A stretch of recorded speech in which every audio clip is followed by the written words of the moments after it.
భారతదేశంలో మన పర్టికులర్గా ఆంధ్రప్రదేశ్ చట్టాలకు వర్తిస్తే ఆవు ఒక గ్రామం నుంచి బయలుదేరుతున్నప్పుడు ఒక సర్టిఫికేట్ ఉండాలి. అక్కడ ఇది ఫిట్గా ఉంది ట్రాన్స్పోర్ట్కి అని అక్కడ ఉన్న veterinary doctor certificate. Fit for slaughter? No, fit for transport.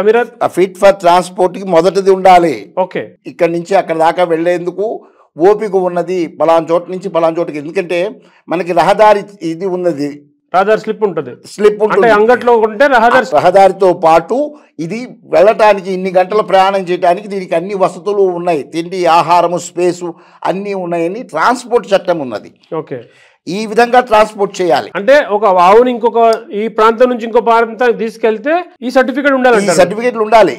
ఈ సర్టిఫికేట్లకి ఎవ్వడూ పట్టించుకునే పరిస్థితులు లేదు. రెండోది, అక్కడే ఎప్పుడైతే 14 సంవత్సరాలు దాటిన నందులకి అది వంశ అభివృద్ధి చేయలేని వాటికి మరియు వ్యవసాయానికి పనికిరావు అని నిర్ధారించుకున్న తర్వాత ఆరోగ్య సమస్యలున్న నందుల్ని మాత్రమే గవర్నమెంట్ స్లాటర్ హౌస్ లో కట్ చేయాలి తప్ప ప్రైవేటుగా కట్ చేయకూడదనేది చట్టం.